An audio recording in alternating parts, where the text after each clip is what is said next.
Hello friends, welcome back to my channel. I hope आप सब ठीक होंगे। तो फ्रेंड्स, इस वीडियो में हम बात करेंगे कंटेंट की भूख मचाने वाले कंटेंट क्रिएटर्स के बारे में, जिन्हें हम डेली व्लॉगर्स का नाम देते हैं, जिन्हें हम में से ही बहुत सारे लोग अपना आइडल कहते हैं। अगर कोई उनको गलत कह दे तो लड़ने तक आ जाते हैं। ठीक है, उनका कंटेंट है, उसको डिस्कस किया जाएगा। देखिए, शादी पे जब अपनी होने वाली वाइफ को मुंह छुपाना मीन्स मुंह को मास्क से छुपाना तक तो बात ठीक थी, पर जब आप हॉस्पिटल व्लॉग्स भी बनाने लग जाते हैं तो वो आउट ऑफ कॉन्टेक्स्ट बात हो जाती है, आउट ऑफ बॉक्स बात हो जाती है। पर ये यूट्यूबर्स करते हैं, और इन यूट्यूबर्स को इसमें एक चीज़ बड़ी हम कहें बेनिफिट में आ जाती है बात, कि अगर उसके खिलाफ कोई भी कमेंट्स में बोलता है या कहा जाए रिएक्शन वीडियोस वाले कभी रिएक्शन बनाते हैं, तो वो इस नाम पे बहुत सिंपथी भी पाते हैं। सिंपथी पाने की वजह ये होती है कि भाई आप इंसान नहीं हो क्या? अगर किसी के घर दुख आया है, किसी के घर तकलीफ आई है, तो आप तो बातें बना रहे हैं। चाहे देखा जाए कि अगर कोई कमेंट्स कर रहा है तो वो कमेंट्स में ये बात कह रहा होगा कि भैया ये काम इस समय करना ज़रूरी है। चाहे मैडम ये काम इस समय दिखाना ज़रूरी है। इस समय आपके घर अगर कोई प्रॉब्लम आई गई है, आपके घर में कोई बीमार ही हो गया, तो आप कैमरा छोड़ के पहले उसकी देखभाल करें। पर उनके खिलाफ, क्योंकि देखिए, ऑडियंस जो है ना वो इमोशनली फूल बहुत जल्दी बनती है, और जब वो इमोशनली फूल जहाँ बनती है वहीं वो क्रिएटर्स जो है उस चीज़ को पकड़ते हैं। हम अगर कहें कि सौरभ जोशी जो नंबर वन यूट्यूबर एक तरह से एज अ डेली व्लॉगर्स के नाम में जाने जाते हैं, उन तक को कंटेंट की बुक की नीड पड़ गई। कि आपने देखा जब उनकी शादी होने वाली थी तो उस टाइम उन्होंने अपनी वाइफ का फेस मास्क से छुपाया था। इवन मास्क क्या, उन्होंने तो सनग्लासेस लगा दिए थे, कैप लगा दी थी कि भैया कहीं से भी कोई आइडेंटिटी दिखे ना। जबकि आइडेंटिटी तो रिवील हो गई थी, बहुत सारी तरीके थे जिससे कि आइडेंटिटी रिवील हुई, जिसको बाद में ये नाम दिया गया कि भाई मैं एक बड़ा यूट्यूबर हूँ, मेरे पे बड़ी थ्रेटनिंग वाले मैसेजेस आते हैं, मैं तो चलो एज आ प्रोटेक्शन में रह के उस चीज़ को ठीक कर लेता हूँ, पर जो मेरी होने वाली वाइफ है वो कैसे इस चीज़ को टैकल करेगी जिसको आदत ही नहीं है।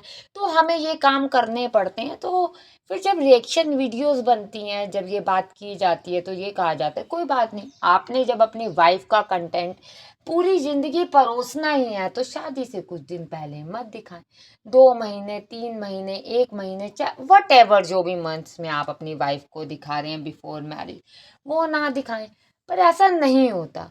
ये हम लोगों को इमोशनली फूल बनाने की एक साजिश होती है। इसमें कहीं लोग इमोशनली फूल भी बनते हैं, जब जैसे ऑडियंस कहती है कि क्यों दिखाया जा रहा है, क्यों फेस मास्क में रखा जा रहा है, और जब सामने वो ये बात कर देता है तो वही इमोशनली फूल लोग कहते हैं आपको समझ नहीं आया कि सर ने ये बात कही थी, मैडम ने ये बात कही थी, भैया ने ये बात कही थी, या दीदी ने ये बात कही थी। ये बातें कह के उनको छोड़ा जाता है। फिर उसके बाद देखिए, जब शादी हो जाती है तो शादी होने के बाद वाइफ से प्रैंक से रिलेटेड कहा जाए, लड़ाई झगड़े से रिलेटेड कहा जाए, वाइफ नाराज होके चली गई, चाहे वो अपने मायके 2 दिन, 4 दिन, 6 दिन रहने गई हो, पर ऑडियंस को इस तरीके से फूल बनाया जाता है कि भैया ये तो गई। आप लोग कहते थे कि डिवोर्स तो लीजिए, डिवोर्स हो गया। आप कहते थे सेपरेट तो लीजिए, सेपरेट हो गए। जबकि 4 दिनों बाद, 6 दिनों बाद वो इंसान वहीं वापस आ जाता है, और आने के बाद उस पर सॉन्ग बन के भी व्यूज जो है ले लिए जाते हैं। चलिए, यहाँ तक तो ठीक है, अगर आप डेली व्लॉगर्स हैं, आप ये काम कर रहे हैं। पर बात तब बुरी लगती है जब आप अपने घर के ही, अपने फैमिली की दुख तकलीफ के व्लॉग्स को कैश करते हैं। चाहे आप हॉस्पिटल व्लॉग्स कहें, मैंने ऐसे ऐसे व्लॉगर्स भी देखे हैं जिन्होंने, किसी घर पे डेथ हुई है या किसी फैमिली में डेथ हुई है, बट उनकी व्लॉगिंग होनी नहीं रुकी। उनकी व्लॉगिंग जो थी वो रेगुलर बेसिस पे चल रही थी, जिसपे ऑडियंस ने बहुत ज़्यादा कॉल आउट भी किया। कई बार ऐसा भी हुआ फिर वो व्लॉग को प्राइवेट किया गया, बट पहले स्टार्टिंग में यही था। पर जब ये जो बीमारी वाला दिखाया जाता है, और अगर रिएक्शन वीडियोज़ वाले बोलते हैं, तो फिर तो आपको पता है रिएक्शन वीडियो वालों का कितना बुरा हाल किया जाता है। आप इंसान नहीं हैं, आपकी शादी नहीं हुई होगी, आप एक फैमिली में नहीं रहते होगे, आपका बच्चा नहीं होगा, या आपके माँ बाप नहीं होंगे, यहाँ यहाँ तक की बातें कर दी जाती हैं अगर ऐसे व्लॉगर्स को कोई कॉल आउट कर दे तो। ये सच्चाई है। देखिए ये जो डेली व्लॉगर्स होते हैं ना, ये अपने अकॉर्डिंग चीज़ों को तोड़ मोड़ के रखते हैं। जब उनका मन करता है तो वो दुख तकलीफ वाले व्लॉग्स दिखाते हैं, जब तक अब उन्हें दिखता है कि ये व्लॉगिंग देख के ऑडियंस खुश हो रही है। क्योंकि एक जो व्यूज़ का नंबर होता है ना, वो व्लॉगर के आंखों के आगे आता रहता है। जैसे ही वो देखते हैं कि अब तो ये दुख जो है ज़्यादा परोसा नहीं जा रहा, कितना दिखाएं, 2 दिन दिखा लेंगे, 4 दिन दिखा लेंगे, 6 दिन दिखा लेंगे, उसके बाद जो ये परोसने वाला दुख है इससे हटें, तो फिर वो क्या करते हैं, फिर वही अपने डेली डेली डेली शेड्यूल में आते हैं। अब जब वो डेली शेड्यूल में आते हैं तब उनको ये पता होता है कि एक टाइम ऐसा होता है जब हम अपनी ऑडियंस के साथ अपना बड़ा सैड सा चेहरा लेके बैठे होते हैं, बड़े मासूम से हम बने होते हैं, बड़े भोले से हम बने होते हैं। पर आज क्या करें, तो कहा जाता है चलती का नाम गाड़ी, ये हमारा काम है। और सही बात है, ये कंटेंट क्रिएटर्स का काम है। हम लोग तो एज अ फैमिली कहें, इमोशनली कहें, मेंटली कहें, या फूल बन के कहें, हम उनके कंटेंट को देखने, बट उनका ये बिजनेस है, उनका ये काम है कैमरा लगा के दिखाना। मुझे याद है, मैं जट प्रभजोत के व्लॉग्स देखती हूँ। जट प्रभजोत का जब एक्सीडेंट हुआ था तो उन्होंने अराउंड 1 महीने से ज़्यादा अपनी बीमारी पे, मीन्स जो इनका हिट एंड रन का केस चल रहा था, साथ साथ जो उनकी सर्जरी हुई थी, उस पर उन्होंने कुछ भी नहीं बात की थी। ऑडियंस उस समय बहुत ज़्यादा एक्साइटेड थी, जानना चाहती थी, बट उन्होंने कुछ भी नहीं दिखाया था। बट बाद में जो था उन्होंने बहुत सारी चीज़ें क्लियर की, 1-2 व्लॉग में, जो कि बेस्ट वे है। अगर आपके पास कोई, आपके घर कोई तकलीफ आई है, उसको 1-2 में, क्योंकि उनके फादर की भी डेथ हुई तब भी उन्होंने व्लॉगिंग नहीं की, सर्जरी हुई उनके फादर की तब भी उन्होंने नहीं की। वो एक बात कहते थे कि भैया डेली, मतलब मैं कोई किसी को अप्रिशिएट नहीं करी कि मुझे बड़े अच्छे लगते हैं, मैं जहाँ से जिनकी अच्छी चीज़ मिल जाए हम उस पर बात भी करेंगे, जहाँ बुरी मिलती है वहाँ भी हम कॉल आउट करते हैं। जैसे उन्होंने कहा कि देखिए अगर आप डेली व्लॉगर बनना चाहते हैं तो एक तो आपको शर्म हटानी पड़ेगी, शर्म हटा के आपको कैमरा चेहरे पे रखना पड़ेगा। बिल्कुल सही है, पर आजकल के डेली व्लॉगर्स तो अपने चेहरे पे तो कैमरा रखते ही रखते हैं, बीमार इंसान के चेहरे पे भी कैमरा रख देते हैं। उनकी सिंपैथी नहीं होती उन लोगों के लिए, मैं आपको बताऊं इतनी खास। क्योंकि वो तो गए, उन्होंने कंटेंट बनाया, बताया, दुख बताया, तकलीफ बताई, और दुख तकलीफ बताने के बाद वो तो घर आ गए।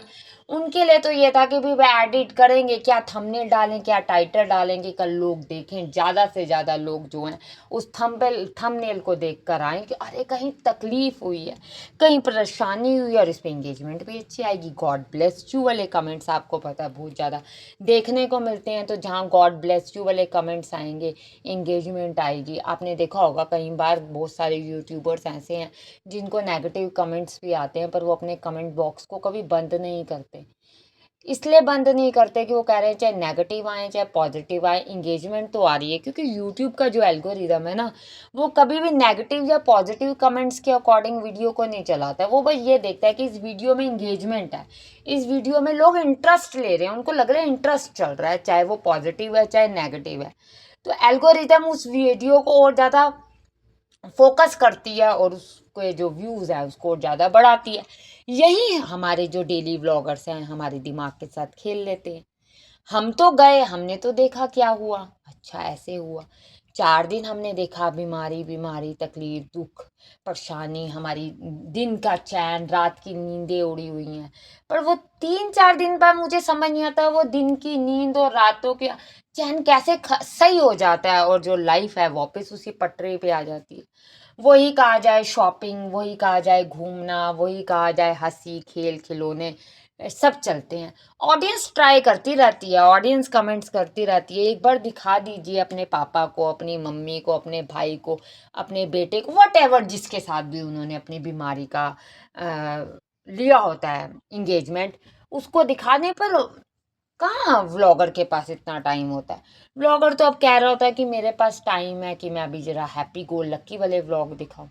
तो ये चीज़ों में मेरा मानना ये कि हम लोगों को ज़्यादा इस ट्रैप में पड़ना ही नहीं चाहिए। क्योंकि हम चाहे नेगेटिव कमेंट्स करें चाहे हम पॉजिटिव कमेंट्स करें, तो ये पॉजिटिव नेगेटिव कमेंट्स हमें ही, हमारी, देखो अब हम ही सब्सक्राइब कर रहे हैं, हमारे नंबर से आ रहा है, और कल को हमें ही वो आंखें दिखा देते हैं। आपने बहुत बार देखा है बहुत सारे क्रिएटर्स ऐसे हैं जिनके घर आप मिलने जाएं, उनके घर के नीचे मिलने जाएं, तो वो मिलते तक नहीं है, वो बात तक नहीं करने को तैयार होते। तो ये सब वजह है।